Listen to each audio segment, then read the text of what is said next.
अमरावतीमध्ये सध्या महिला सुरक्षित आहेत का हा प्रश्न गेल्या काही दिवसांपासून सातत्याने विचारला जात आहे। शहरात तोतये पोलीस बनून महिलांना लुटण्याचा 2 गंभीर घटना घडल्यात, पण अद्यापही आरोपींना पकडण्यात पोलिसांना यश आले नाही। या पार्श्वभूमीवर पोलिसांच्या कार्यप्रणालीवर प्रश्नचिन्ह उपस्थित करत अमरावतीकरांनी आपला संताप व्यक्त केला आहे। पाहूया हा खास रिपोर्ट। जे काही चालू आहे सध्या अमरावती शहरात किंवा कुठल्याही शहरात म्हणा, लूटमारी किंवा कुठलाही गैरप्रकार जो चालू आहे त्यासाठी सर्वांनी सावध राहायला पाहिजे। प्रत्येकाने दक्षता घ्यायला पाहिजे की असं काही व्हायला नको, स्वतः सावधान राहायला पाहिजे। आपण नेहमी सांगतो की नागरिकांनी सतर्कता बाळगावी, नागरिकांनी सावधान राहावं। मग नागरिकांनी सावधान राहावं, नागरिकांनी सतर्कता बाळगावी एवढं जर म्हणणं आहे तर मग पोलीस यंत्रणेचं काय काम आहे, मग प्रशासनाचं काय काम आहे। सध्या अमरावती शहरामध्ये प्रचंड मोठ्या प्रमाणात मारामारी, खून, लुटारू तयार झाले आहेत आणि मला असं वाटते का डीबी स्कॉटला कोण माणसं आहे, कुठून आले आहे, कसे आहे याची माहिती तंतोतंत असते, परंतु सगळ्या गोष्टीकडे दुर्लक्ष होत चाललं आहे। आणि म्हणून सर्वात महत्वाचं काम असं आहे का जिल्ह्याचे जे पोलीस कमिशनर, अमरावती शहराचे जे पोलीस आयुक्त आहे त्या पोलीस आयुक्तांनी या सर्वांची बैठक घ्यायला पाहिजे आणि त्यांनी स्पष्टपणे सांगायला पाहिजे का ज्याच्या पोलीस स्टेशनच्या हद्दीमध्ये गुन्हा होईल मी त्याच्यावर कारवाई करेन। मी त्याच्या बघ कसे फिरतात, बघ कसे फिरतात, दिवसभर पोलीस स्टेशनमध्ये बसले असतात, जमा करत असतात, सगळं लक्ष तिकडं आहे अर्थव्यवस्थेकडे देशाच्या, कसं होणार।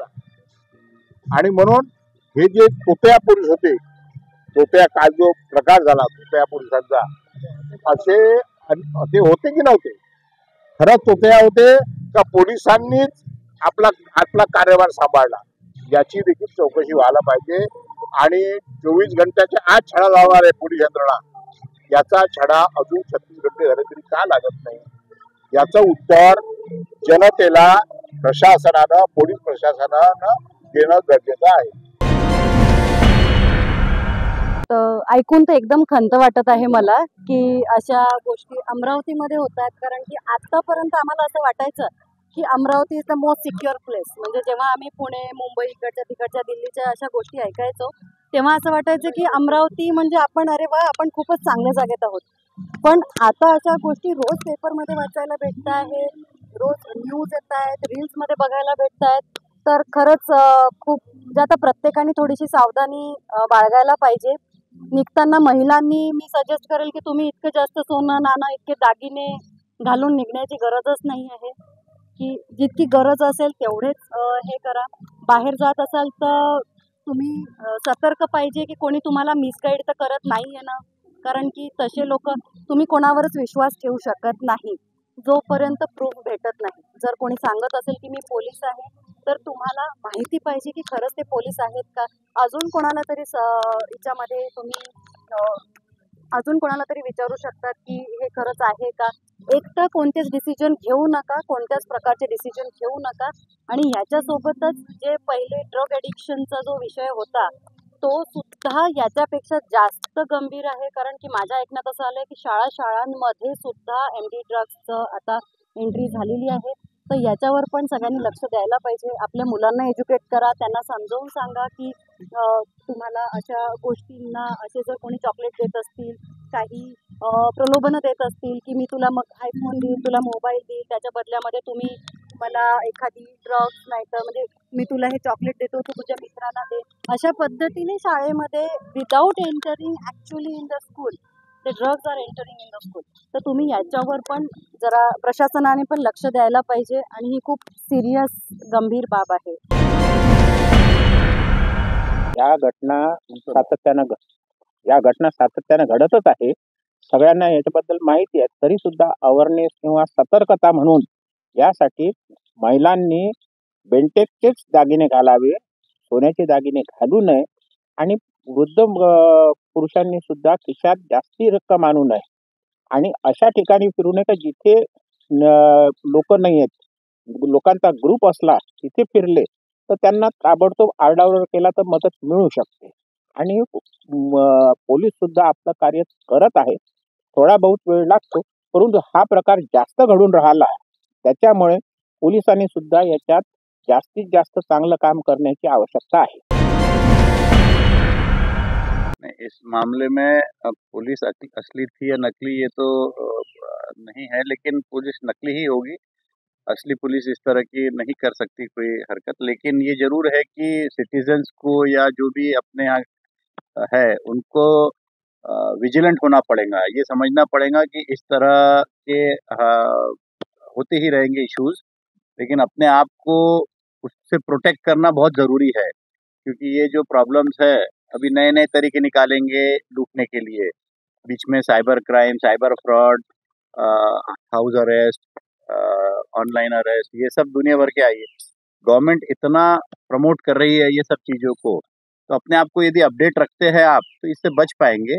ऐसा कोई पुलिस ने कभी कोई कार्रवाई करी है तो इमीडिएटली आप रिपोर्ट कर सकते हैं। इतने हेल्पलाइन नंबर्स है, हमें भी नहीं मालूम, सीनियर सिटीजन्स के लिए है, उस पर यदि रिपोर्ट करें तो मुझे लगता है ये बहुत बड़ा इशू नहीं है। लेकिन हाँ, आप जैसे चैनल्स इसको यदि एजुकेट कर सकते हैं तो बहुत अच्छी बात है ये। मैं प्रीति कमलेश डागा। अवेयरनेस क्रिएट करने के लिए अगर बोर्ड्स बनाए सब जगह, तो जो लोग ज़्यादा मोबाइल नहीं यूज़ करते हैं या नहीं, तो इनके अवेयरनेस ये क्रिएट करना ज़रूरी है इस बारे में। तर काय होतं की दागदागिने घालायची हौस एकीकडे आणि दुसरीकडे आपण किती सतर्क आहे, आपण तेवढं फिट आहे का आलेल्या समस्येला फेस करायला, हे सुद्धा असणं गरजेचं आहे. म्हणजे सक्षमीकरण आपण म्हणतोय आणि फिटनेस म्हणतोय, तर ते वाढवण्याची गरज आज स्त्रियांची आहे. नव्हे की आपण कसं दिसतो यापेक्षा कसं आहोत, किती फिट आहोत आणि आपण स्वतःची सुरक्षितता करू शकतो का. कारण संरक्षण करणारं खातं जे आहे पोलीस खातं, यांनी देखील दक्ष राहणं आणि काय खरं काय खोटं हे जाणणं गरजेचं आहे. त्याचबरोबर नकली कोण असली कोण याची ओळख प्रतारणा करून पोलिसांनी पुढची पावलं उचलली पाहिजे. आणि महत्वाची म्हणजे पोलिसांवर सगळी जबाबदारी नाही, तर स्त्रियांनी आणि प्रत्येक नागरिकांनी, म्हणजे ज्येष्ठ असतील तरुण असतील, यांनी स्वतःची जबाबदारी स्वतः स्वीकारण्याची प्रचंड गरज आहे. कारण दुसऱ्यांवर डिपेंड किती पद्धतीनं आपण किती स्तरापर्यंत राहू हे ठरवण्याआधी आपण स्वतः किती सुरक्षित आहोत आणि स्वतःला किती सक्षमतेने उभं करू शकतो हे बघणं अधिक महत्वाचं आहे असं मला वाटतं. मी प्राध्यापक गावंडे, रिटायर्ड आहे. पण आता असं आहे, स्वतःची काळजी स्वतःच घ्यावं लागेल. पोलीस हा नंतरचा प्रश्न आहे, पण आपणच हे असे दागिने घालून फिरू नये, हा महत्त्वाचा भाग आहे बा त्याच्यात. एवढं मला वाटते या संदर्भात. पोलिसांनी आरोपी पकडावे या संदर्भात. पोलिसांनी आरोपी तर पकडलाच पाहिजे हो, तिथं त्यांची ड्युटी आहे. असं कसं, पोलिसांनी आरोपीला पकडलं पाहिजे, त्याला शिक्षा केली पाहिजे आणि समाजाने सावधगिरी बाळगली पाहिजे. मी प्राध्यापक किशोर देशमुख, शिवाजी सायन्स कॉलेज मोर्शी. खरं तर सगळ्यात पहिले आपण आपली काळजी घेणं अत्यंत आवश्यक आहे. सकाळी आपण जातोय, एकटा राहतो, आजूबाजूला कोणी राहत नाही, अशा वेळेस आपल्या अंगावर सोन्याचे दागिने असणं हे घातकच आहे. आपण एक प्रकारे त्या चोरांना आव्हान करतो की या माझ्याजवळ सोन्याचे दागिने आहे, ते लुटा. हा म्हणजे हा एक उपाय झाला याच्यावरती की दागिने जर आपण नसले आणि नुसते ते दागिने लुटल्याने काय होते की अंगावर इजाही होतात, त्या महिला पडतात, त्यांना लागते. त्याच्यातून जर तुम्हाला बचाव करायचा असेल तर सगळ्यात पहिले आपण हे दागिने घालणं सकाळच्या वेळेला तर ते घालणं सोडलं पाहिजे. आणि नंतर पोलिसांची कामं सुरू होती की त्यांनी सुद्धा स्वतःची जबाबदारी नीटपणे पाळली पाहिजे. की ज्या ठिकाणी अशा घटना वारंवार घडतात त्या ठिकाणी पोलिसांच्या ड्युटीज लावल्या पाहिजे आणि याच्यावरती सक्त कारवाई करायला पाहिजे. मला असं म्हणायचं आहे की पोलिसांना सगळ्या गोष्टी माहीत असते का त्या भागातला कोणता चोर आहे, कोण असं काम करतो. पण बरेच वेळा असंही होतं की पोलीस दुर्लक्ष करतात किंवा त्यांचे लागेबांधी असू शकतात, माहिती नाही नेमकं काय ते. परंतु पोलिसांनी जर याच्यात खरोखर काळजी घेऊन जर लक्ष जर घातलं तर या घटना आपोआपच कमी होऊ शकते. मला असं म्हणायचं आहे या बाबतीमध्ये, एकदा 15-एक वर्षापूर्वी साईनगरला हा प्रसंग झालेला होता. एक स्त्री सकाळी दागिने घालून फिरायला गेली होती आणि ते अशाच प्रकारचं हे झालं होतं. त्यामुळे थोडंसं आपण जरा चौकस राहायला पाहिजे स्त्रियांनी. आणि पोलीस तर ठीकच आहे, त्यांचं तर कामच आहे संरक्षण करणं. आता त्याची जागरूकता किती आहे पोलिसांची, वेळ काळ हे महत्वाचं आहे. त्यामुळे आपण आपलीच शक्यतोवर काळजी घ्यावी आणि आपलं स्वतःचं संरक्षण करावं. केशव खडसे बोलतोय मी इथंच राहतो श्यामनगरला. गुन्हेगारी प्रवृत्ती इथे वाढलीच आहे, डेफिनेटली वाढली आहे. सरकारचा काही कंट्रोल नाही आणि ते पाहतात. हे आजच घडलं नाही, काही वर्षापूर्वी इथे सिव्हिल लाईनला एका बाईचाही खून झाला होता. एका दोस्त बाई होती, एकटीच राहत होती, तिचाही खून झाला होता. 131 दुखते विधवा स्त्रिया, म्हाताऱ्या महिला आणि म्हातारे पुरुष यांना लुटतात लोक. आणि पोलिसांचा काही बंदोबस्त नाही, पोलिसांचा काही बंदोबस्त नाही आणि काही नाही. सगळं कुठलंच ऍडमिनिस्ट्रेशन लागेल. सबनीस फ्रॉम आता आमचे मित्र, वरिष्ठ मित्र जे खडसे सर आहेत, यांनी जे काही सांगितलं त्याच्याशी पूर्ण सहमत आहे. आणि या वाहतूक आता दिवसेंदिवस वाढत आहे आणि ऍडमिनिस्ट्रेशनचं तर काही एवढं कंट्रोल नाहीच आहे यांच्यावर. सगळं पाहतात, त्याचा काही त्याच्यावर काही उपाय काय शोधतात काय नाही काही समजत नाही. त्याच्यामुळे याच्याबद्दल गव्हर्नमेंट शासनाने काहीतरी स्ट्रिक्ट ऍक्शन घ्यायला पाहिजे असं मला वाटतं. वृद्ध महिलांना लुटण्याच्या 2 घटना झालेल्या आहेत. काय आपल्या संदर्भात या संदर्भात? मेरा नाम भावना पानोरे है और मैं भी एक बिजनेस वूमेन हूँ। मेरा सही तो बैटरीज का काम है। मेरा मानना ये है कि पुलिस ने अच्छे से काम करना चाहिए ताकि हर महिला सुरक्षित महसूस करे। कहीं बाहर जाने के पहले उसको ये ना सोचना पड़े कि मेरे बाहर जाने से मेरे ऊपर कुछ हो सकता है, या कुछ गहने पहन के जाऊँ तो मेरे ऊपर मतलब मेरे गहने वगैरह छीने जा सकते हैं। इसके लिए उन्होंने कार्य करना चाहिए, जो आरोपी है उनको पकड़ना चाहिए पुलिस ने। नागरिकांनी जागरूक व्हायला पाहिजे आणि पोलिसांनी पण मदत करायला पाहिजे. माझं तरी म्हणणं आहे की सोन्याचे दागिने कमीत कमी त्या ठिकाणी जाताना स्त्रियांनी घालूच नये, कारण की आपण एकदा म्हणजे प्रत्येक ठिकाणी पोलीस पण लक्ष नाही देऊ शकत. नाम अनुराधा संदीप सिंह चौहान है और मैं महिलाओं के बारे में यही बोलूँगी कि उन्होंने अपनी हिफाजत तो खुद करनी चाहिए और गोल्ड वगैरह पहन के बाहर ही ना निकलो। तो लोगों का तो कोई भरोसा है नहीं, कोई किसी रूप में आके मतलब लूट मार कर सकता है। तो इसलिए लेडीज को समझना चाहिए। और पुलिस वाले भी है लेकिन वो कहाँ कहाँ ख्याल करेंगे। पुलिस वाले के पीछे एक काम नहीं रहता ना, हर तरीके का बंदोबस्त रहता है, ये रहता है वो रहता है। इसलिए लेडीज को खुद ही समझना चाहिए और थोड़ा सा संभल के रहना चाहिए। शारदा सुरेश रामटेके. काय प्रतिक्रिया? माझी प्रतिक्रिया अशी आहे की कुठेही बायांनी गेलं, सोनं समजा एखादा घातलंय म्हणे, चांगलं झाकझूक बांधून करून जायचं, नाही तर मग आपलं नकली सोनं तर असतेच, ते घालून जायचं. कशाला एवढं गळाभर सोनं घालून जायचं. आता माहित पडलं का आपल्याला नुकतंच 2 महिलांना नकली तोतैया पोलिसांनी लुटण्याची घटना झालेली? हो, ते वाचलं आम्ही पेपरवर. आम्ही पेपर आहे ना आमच्याकडे, लोकमत पेपर आहे.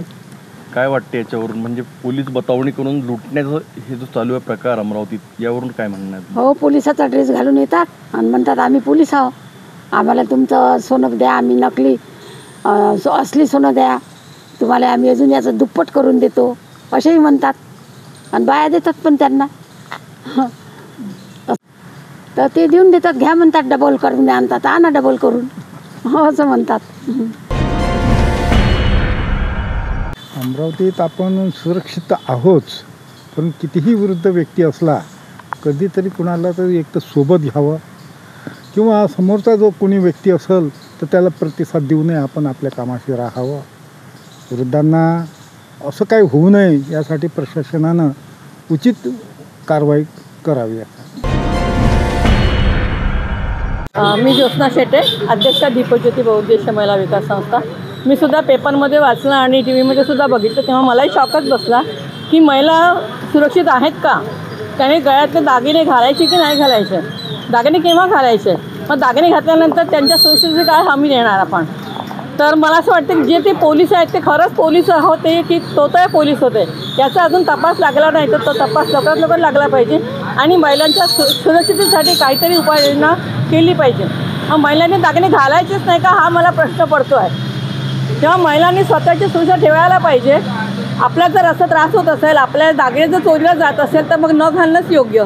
आर्टिफिशियल दागिने घालून आपण मग फिरायला पाहिजे असं मला वाटतं. पण जास्तीत जास्त सोय महिलांच्या सुरक्षेसाठी या समाजाने, पोलिसांनी, शासनाने करायला पाहिजे, लक्ष द्यायला पाहिजे असं मला वाटतं. आणि त्यापेक्षा जास्त स्वतःची काळजी स्वतःच महिलांनी घ्यायला पाहिजे असं माझं मत आहे प्रामाणिकपणे. तर अमरावतीमध्ये गुन्हेगारी वाढत असताना पोलिसांच्या कार्यपद्धतीवर प्रश्नचिन्ह निर्माण झाले आहेत. गुन्हेगारांना वेळीत पकडण्याचे आवाहन पोलिसांपुढे आहे. आता पोलीस यावर काय उपाययोजना करतात हे पाहणे महत्त्वाचं ठरेल.